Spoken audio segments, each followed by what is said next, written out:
तो ये आप लोगों से यूपीएससी ने प्रश्न पूछता है और प्रश्न पूछा भी है कि क्या बढ़ती हुई न्यायिक सक्रियतावाद लोकतंत्र के लिए खतरा है? न्यायिक सक्रियतावाद, कल हम लोगों ने जनहित याचिका पढ़ा था और जनहित याचिका का परिणाम ही न्यायिक सक्रियतावाद आया है। जनहित याचिका का परिणाम न्यायिक सक्रियतावाद है। अब न्यायिक सक्रियतावाद में दो शब्द, एक न्यायालय और दूसरा सक्रियता, ये बहुत कॉन्सेप्ट क्लियर करने की आवश्यकता है कि न्यायपालिका की सक्रियता कब बढ़ेगी। कोई सक्रिय कब होगा? जब कोई न कोई निष्क्रिय हो जाए। इसका मतलब न्यायपालिका सरकार का तीसरा अंग है। जब विधायिका और कार्यपालिका में निष्क्रियता आ जाती है तभी कहीं न कहीं न्यायिक पालिका में सक्रियता का बढ़ना भी स्वाभाविक है। न्यायिक सक्रियतावाद शब्द का सर्वप्रथम प्रयोग 1947 में स्लेसिचर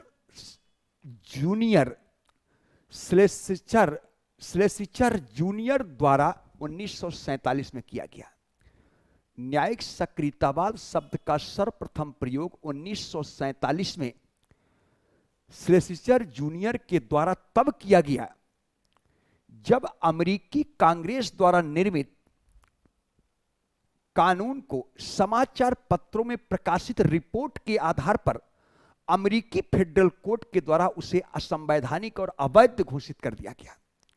समाचार पत्रों में प्रकाशित रिपोर्ट के आधार पर फेडरल कोर्ट ने अमेरिकी कांग्रेस द्वारा निर्मित कानून को असंवैधानिक और अवैध घोषित किया। उस समय इसे न्यायपालिका के पहलकारी प्रयास के रूप में देखा गया था, न कि सक्रियतावाद के रूप में देखा गया था उस समय। अब इसको थोड़ा सा आप लोगों को गौर से समझना है कि न्यायिक सक्रियतावाद जो शब्द आया, जो उपयोग हुआ, ये 1947 में अमेरिका में हुआ, कन्फर्म हुआ। और अमेरिका एक पूंजीवादी राष्ट्र है। अमेरिका कैसा पूंजीवादी राष्ट्र है, पूंजीवादी समाज है।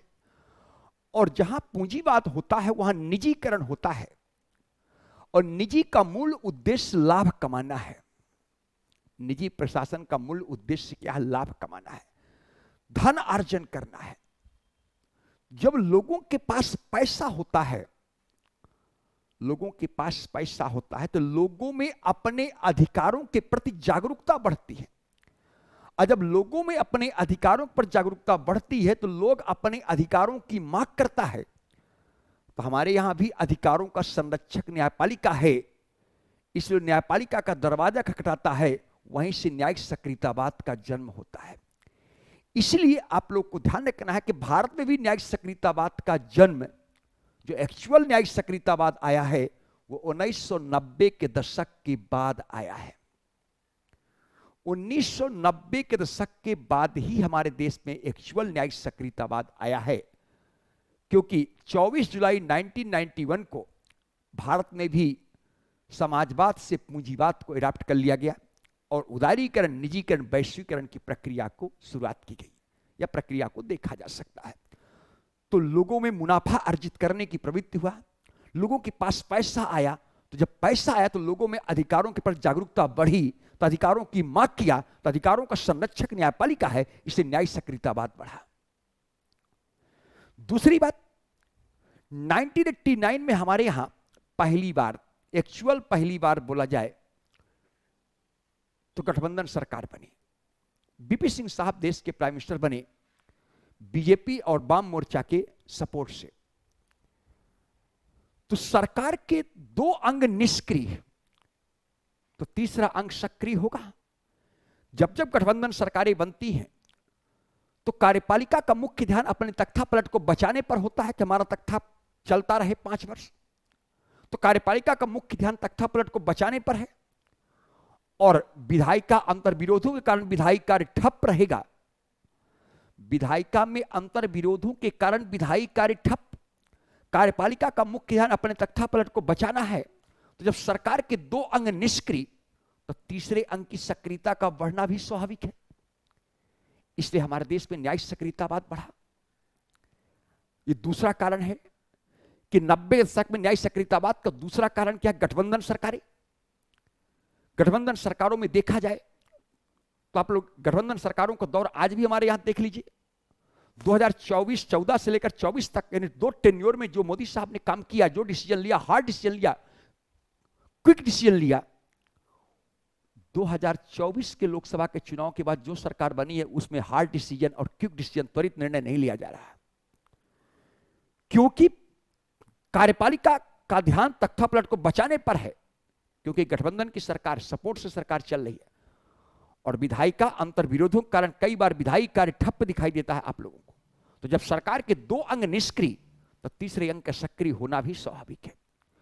तीसरी बात, आप लोगों ने मैक्स वेबर की थ्योरी पढ़े हैं, जिसमें उन्होंने सत्ता के संदर्भ में 3 पार्ट बताया था। उसमें एक करिश्मेटिक अथॉरिटी की बात किया था, और चमत्कारी सत्ता का प्रभाव अनुयायियों के विश्वास के साथ जुड़ा है, और वो विश्वास जितना अधिक होता है, चमत्कारी सत्ता का प्रभाव उतना ही अधिक होता है। आज न्यायिक सक्रियतावाद भी चमत्कारी सत्ता का आदर्श उदाहरण है, क्योंकि सरकार के 3 अंग हैं, विधायिका, कार्यपालिका और न्यायपालिका, लेकिन आम लोगों का जितना विश्वास आज न्यायपालिका पर है, उतना विश्वास सरकार के किसी अन्य अंग पर नहीं दिखाई देता है। लोगों का सबसे ज्यादा विश्वास हमारी न्यायपालिका पर है, न्यायिक व्यवस्था पर विश्वास लोगों का बढ़ा है। तो फॉलोवर का विश्वास जितना अधिक होगा, चमत्कारी सत्ता का प्रभाव उतना ही अधिक होगा। इस कारण आज न्यायिक सक्रियतावाद का प्रभाव दिखाई देता है, क्योंकि लोगों का विश्वास न्यायपालिका के प्रति बढ़ा है। आज आम लोगों के मन में एक ही प्रश्न रहता है, जब कोई समस्या आती है, जब कोई विवाद होता है, तो कल तक जहां विवादों का समाधान मिलजुल करके बैठ कर बातचीत करके होता था, आज हर लोग यही बात बोलता है, चलो न्यायपालिका में देखेंगे। आम जनमानस की भाषा है, चलो न्यायपालिका में देखेंगे। इसका लोगों का सबसे ज्यादा विश्वास न्यायपालिका पर बढ़ा है। तो विश्वास जितना अधिक होगा, चमत्कारी सत्ता का प्रभाव उतना ही अधिक होगा, और चमत्कारी सत्ता का प्रभाव उतना अधिक होगा, इसका मतलब न्यायिक सक्रियतावाद उतना ही अधिक होगा। इस कारण आज भारत में भी न्यायिक सक्रियतावाद बढ़ा है। ये कुछ कारण मैंने आप लोगों को बताया, जिन कारणों से न्यायिक सक्रियतावाद बढ़ा है।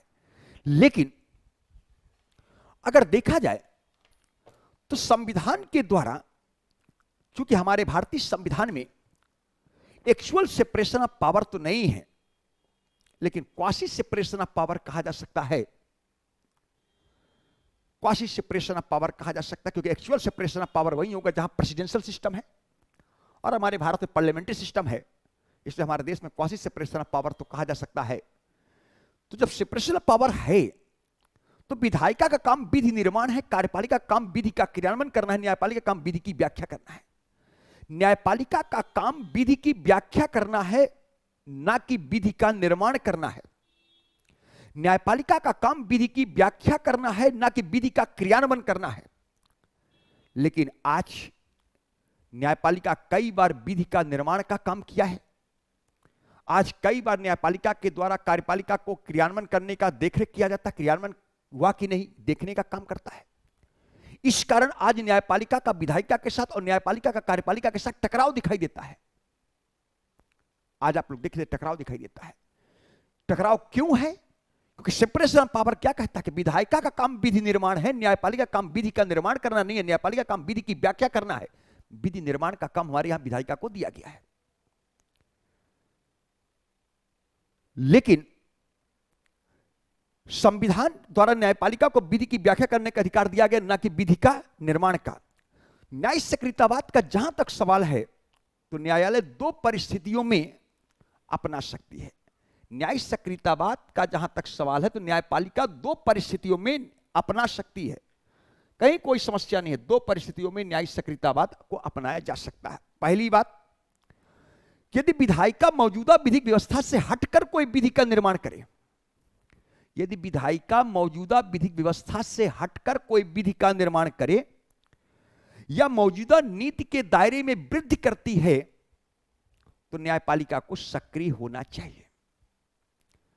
यदि विधायिका मौजूदा विधिक व्यवस्था से हटकर कोई विधि का निर्माण करे, कोई नई नीति का निर्माण करे या किसी मौजूदा नीति के दायरे में वृद्धि करती है, तो न्यायपालिका को सक्रिय होना चाहिए, कहीं कोई समस्या नहीं है। दूसरी बात, आप लोग सभी लोग जानते हैं कि प्रशासन का काम क्रियान्वयन करना है। आप सार्वजनिक पदाधिकारी बनने जा रहे हैं, यदि आप अपने सार्वजनिक कर्तव्यों का निर्वहन नहीं कर रहे हैं तो ऐसी स्थिति में न्यायपालिका स्वतः कदम उठा सकती है, क्योंकि आप अपने कर्तव्यों का निर्वहन नहीं कर रहे। तो प्रशासन यानी कार्यपालिका का काम क्रियान्वयन करना है, तो कार्यपालिका यदि उचित तरीके से अपने कर्तव्यों का निर्वहन नहीं करेगी या विधायिका द्वारा निर्मित कानून को लागू नहीं करेगी, तो ऐसी स्थिति न्यायपालिका स्वतः कदम उठा सकती है। जैसे एक बहुत हाई प्रोफाइल घोटाला हुआ जिसका नाम है हवाला घोटाला। हवाला घोटाला जिस समय हुआ उसमें नरसिंह राव साहब देश के प्राइम मिनिस्टर थे और एक डायरी थी। उस डायरी में सभी लोग, कई लोगों का नाम लिखा था, बड़े बड़े पार्टी के, पॉलिटिकल पार्टी के नेताओं का नाम लिखा था, ब्यूरोक्रेट्स का, साधु संत महात्माओं का भी नाम। ये एक हाई प्रोफाइल केस था। अब सीबीआई का दायित्व है कि भ्रष्टाचार की जांच करे, क्योंकि भ्रष्टाचार की जांच करने वाली एजेंसी है सीबीआई, लेकिन वो अपने कर्तव्यों का सही निर्वहन नहीं कर रहे थे। तो विनीत नारायण केस में पहली बार सुप्रीम कोर्ट ने, न्यायपालिका को, सुप्रीम कोर्ट ने सीबीआई को कहा कि अपने कर्तव्यों का निर्वहन करें, क्योंकि सीबीआई का काम क्या, भ्रष्टाचार की जांच करने वाली एजेंसी है, सत्ता का दुरुपयोग हुआ है। तब सीबीआई हवाला घोटाला की जांच करना शुरू किया। दूसरी बात, यदि कार्यपालिका की उदासीनता से व्यक्तिगत अधिकार या जनहित पर नकारात्मक प्रभाव पड़ता है, कार्यपालिका की उदासीनता से व्यक्तिगत अधिकार या जनहित पर कोई नकारात्मक प्रभाव पड़ता है, तो न्यायपालिका को सक्रिय होने का अधिकार है। जैसे उत्तर प्रदेश के मुजफ्फरनगर में, उत्तर प्रदेश के मुजफ्फरनगर में 2012 में सांप्रदायिक हिंसा हुआ। उस समय के राज्यपाल टीवी राजेश्वर थे, उन्होंने भी कहा था कि अगर समय रहते एक्शन ले लिया गया होता तो शायद इतना नुकसान नहीं हुआ होता। इसका मतलब है कि प्रशासन की उदासीनता थी। तो अगर कार्यपालिका की उदासीनता से व्यक्तिगत अधिकार जनहित पर कोई प्रतिकूल प्रभाव पड़ता है तो न्यायपालिका को सक्रिय होने का अधिकार है। इन दो के अतिरिक्त, जो मैंने आपको दो परिस्थितियां बताई, इन दो के अतिरिक्त अगर विधायिका एवं कार्यपालिका के कार्यों में न्यायपालिका हस्तक्षेप करती है, इन दो के अतिरिक्त यदि विधायिका एवं कार्यपालिका के कार्यों में न्यायपालिका हस्तक्षेप करती है तो उसे अति न्यायिक सक्रियतावाद या नकारात्मक न्यायिक सक्रियतावाद कहा जाता है। अति न्यायिक सक्रियतावाद या नकारात्मक न्यायिक सक्रियतावाद कहा जाता है, जो कि लोकतंत्र के लिए खतरा है, जो कि लोकतंत्र के लिए खतरा है, यह ध्यान रखिएगा। तो इसी को हम लोग अति न्यायिक सक्रियतावाद या नकारात्मक न्यायिक सक्रियतावाद की, इन दो परिस्थितियों के अतिरिक्त यदि विधायिका एवं कार्यपालिका के कार्यों में न्यायपालिका हस्तक्षेप करती है तो उसे अति न्यायिक सक्रियतावाद या नकारात्मक न्यायिक सक्रियतावाद कहा जाता है, जो कि लोकतंत्र के लिए खतरा हो सकता है। तो ये आप लोगों से यूपीएससी ने प्रश्न पूछता है और प्रश्न पूछा भी है कि क्या बढ़ती हुई न्यायिक सक्रियतावाद लोकतंत्र के लिए खतरा है। आज आप लोग देखते हैं कि न्यायपालिका का विधायिका के साथ, विधायिका का न्यायपालिका कार्यपालिका के साथ टकराव है। टकराव क्या है, क्यों है? क्योंकि इन दो परिस्थितियों के अतिरिक्त न्यायपालिका विधायिका के कार्यों में और न्यायपालिका कार्यपालिका कार्यों में हस्तक्षेप करती है। तो अगर इन दो के अतिरिक्त हस्तक्षेप करेगी तो उसे अति न्यायिक सक्रियतावाद या नकारात्मक न्यायिक सक्रियतावाद कहेंगे।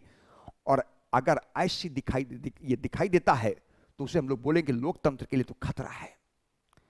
तो ऐसे प्रश्न आप लोगों से पूछे जा सकते हैं, इसको ध्यान में रखना है आप लोगों को।